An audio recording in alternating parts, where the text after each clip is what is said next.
Hi, this is Peter from the DJ Podcast.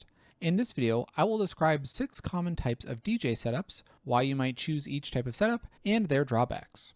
This video is for beginner DJs or those who may be interested in DJing but haven't started yet and are looking for more information. No matter what level of DJ you are, please let me know in the comment section below what your setup is or what you would like your setup to be. When thinking about the different types of DJ setups, I divided them into 3 categories: analog, digital with a laptop, and digital without a laptop. Type number 1, the all-analog setup.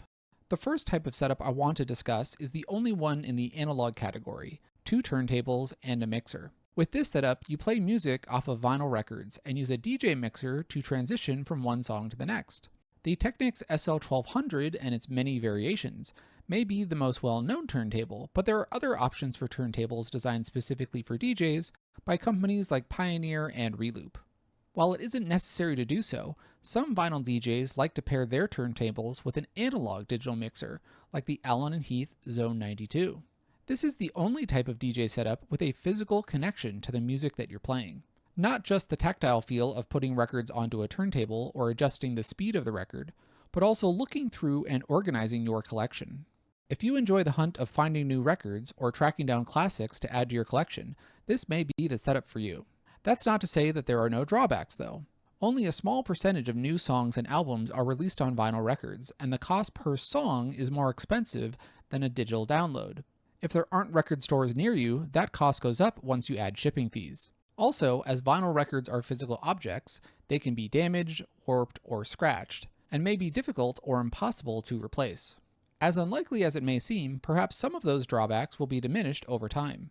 The Recording Industry Association of America, or RIAA, released a report earlier this year that revenue from vinyl record sales in the United States crossed the $1 billion mark in 2025. That is the 19th year in a row that record sales have increased year over year. Type number 2, DVS. DVS, or Digital Vinyl System, is the first type of setup in the digital with laptop category. A DVS setup is an upgrade to the strictly analog setup of 2 turntables and a mixer.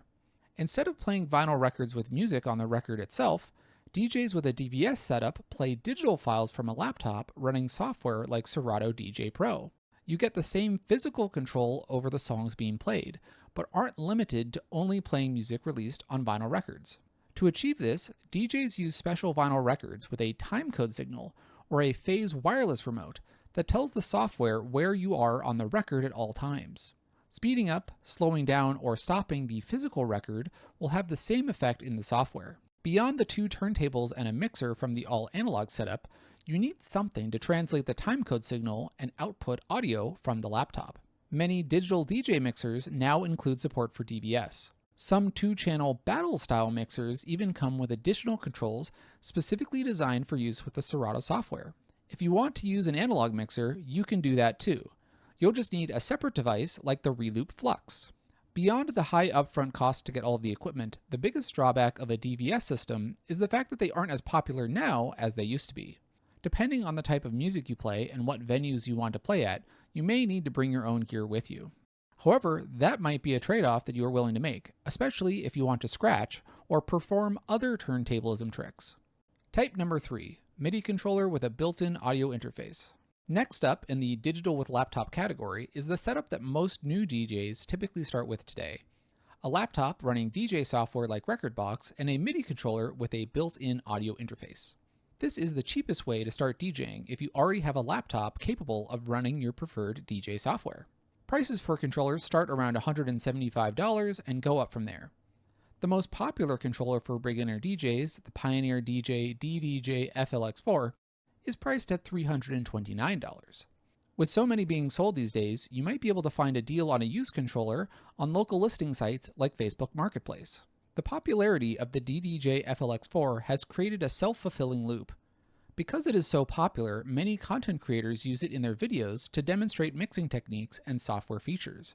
That in turn leads more people to buy the controller and more videos being made showing how to use it. If you're just starting out, this is a positive, as there are many videos that you can follow along with and learn from.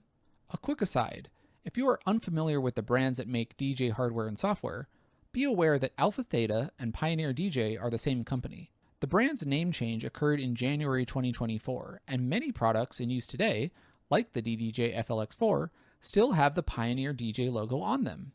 Many longtime DJs still think of the brand as Pioneer DJ and continue to refer to it as such.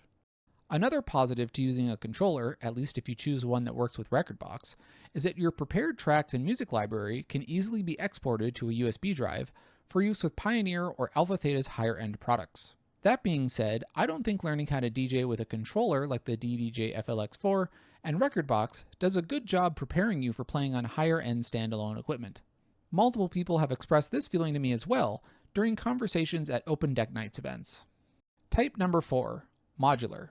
The last type of setup in the digital with a laptop category is a catch-all bucket that is often referred to as a modular DJ setup. This type of setup could be simple, like the one Joris Forn has used in the past, with a laptop running Traktor Pro 4 controlled by an Allen & Heath Zone K2 and connected to a DJ mixer with a built-in audio interface, or it could be as complicated as the type of setup Paul Van Dyk has had in the past, with a mobile music production studio in the DJ booth. This type of setup is the best for adding live production elements into your mixes, especially if you choose to use Ableton Live, as it allows you to easily play back samples and loops alongside complete tracks.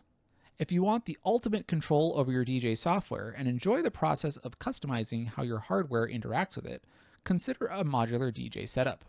You don't need a lot of money to get started with a modular DJ setup, but once you do, there is no ceiling to how much money you can spend upgrading it. Regardless of how much money you spend on a modular DJ setup, be prepared for two things. First, to spend a lot of time customizing your setup to get it just the way that you like it. And second, the need to bring your equipment with you everywhere that you want to play. Type number 5, the all-in-one standalone. The first of the two digital without a laptop DJ setups is the all-in-one standalone. This type of setup uses products like the Alpha Theta XCJ-AZ and Denon DJ Prime 4 Plus that have players for your music, a mixer, and effects all built into one device.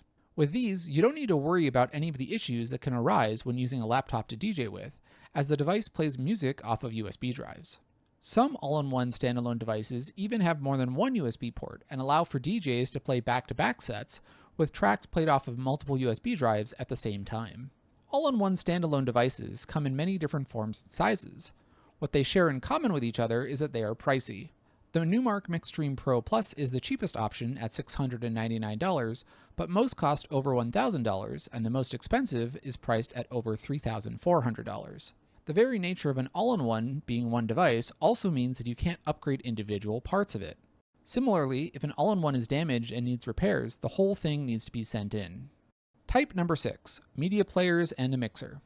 The second type of DJ setup in the digital without a laptop category, and the last for this video, is media players and a mixer. When you see videos of big-name DJs at nightclubs or music festivals, this is most likely the type of setup that they are playing on. This setup is actually not that different from the first setup I described in this video, with two turntables and a mixer. However, instead of using turntables that play vinyl records, this setup uses media players that play digital music files off of USB drives. The industry standard media player is the Alpha Theta CDJ3000X.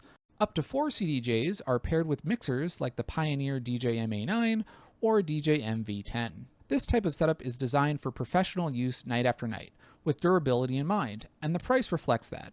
The cost of 2 CDJ3000Xs and a DJ-MA9 is almost $10,000 with tax included.